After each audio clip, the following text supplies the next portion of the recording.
Hello everyone and welcome back to IMO Reviews. Today we are discussing 65, directed by Scott Beck and Brian Woods and starring Adam Driver and Ariana Greenblatt. Adam Driver has a mission of transporting people in cryosleep to a new home planet, only to be taken off course by an asteroid and finding himself 65 million years in the past on planet Earth. I gotta be honest, I was actually very excited to see this movie. The premise alone had me hooked. Adam Driver versus a T-Rex.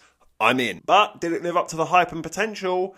Let's find out. Starting with the positives, and that being that I, for one, am a sucker for sci-fi. I fell right in with the set design of this movie, that outer space sound design. I always enjoy that, I always will, and I still enjoyed it here. It might not have been groundbreaking like 2001: Space Odyssey or the most imaginative thing I've ever seen, but I did buy it, I did like it, and I did find myself wanting to explore. Adam Driver absolutely proves himself capable of being the standalone lead of a movie here. He's very good, we already knew that he was. This is a slightly challenging and different role to what he's used to though, and yet he still manages to do it very well, especially when you consider that he's working off a lot of green screen and CGI. He does a fantastic job of making it believable. And of course, in his own real life, he was ex-military, and this character does have a lot of militaristic details to him. I imagine he probably did take a lot of his real experience and attach it to this character. Therefore, I think that's great casting. The movie itself is fairly well made. I have seen better, but for its budget and its scale,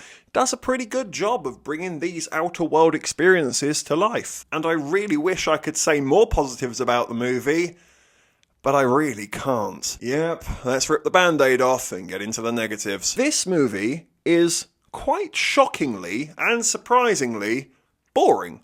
And I don't know how. Adam Driver, with space guns, fighting dinosaurs. This should have been as easy and simple as a Steph Curry three-pointer, and it should have been as exhilaratingly epic as one too. Instead, it's a real slog. There's an awful lot of sitting and thinking in silence. And then if they're not sitting and thinking in silence, then they're walking in silence and meandering quite a lot. The film chooses to focus on character development and then offers no character development. It's not much of a spoiler, but there is a communication barrier between the two characters. They don't understand each other. So it's not like they're having riveting back and forth conversations here. So you don't get much from that, you don't get much from the dinosaurs, and you don't really get much in regard to action, plot, storyline.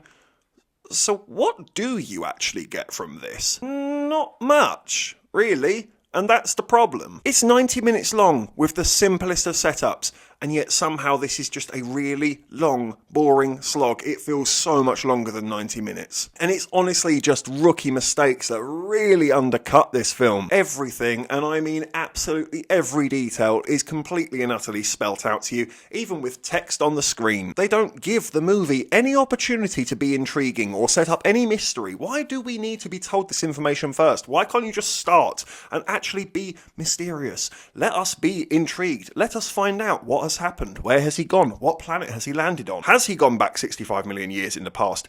I already know he has. You told me that in the trailer. You could have had the dinosaurs be quite a big reveal, but you told me it in the trailer. It's completely falsely advertised. You've made this film, realised it's boring as hell, and then you've made a trailer to make it look like it's exciting and that it's about Adam Driver versus dinosaurs. So now everyone's rushing to go and see it, thinking they're going to get Adam Driver versus dinosaurs, and they're not getting that, because that's not what this film is. This film is a really poorly written and really poorly executed absolute slog of pretty much nothing. It's like the film doesn't know what's actually exciting or interesting about itself. Trust your audience to maybe have a brain in their head and maybe be able to piece something together out of this. Stop telling us what's going on at every single turn, and be more interesting than you are. Have more interesting characters, have more action. It's just sloppy. That's the word for it. This movie should have been a tap-in, and it is falling to your feet.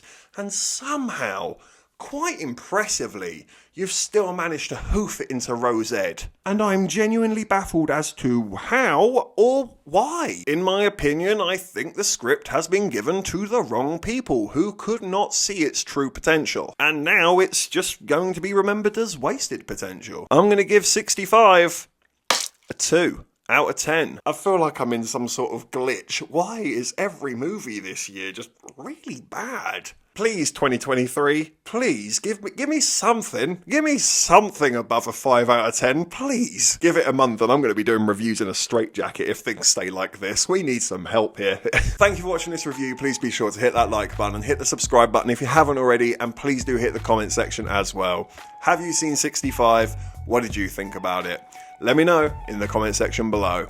And of course, if you haven't had enough of this crazy ginger, you can always click on these suggested videos right here and get yourself lost in an IMO wormhole. But if not, take care, and I look forward to seeing you on the next review.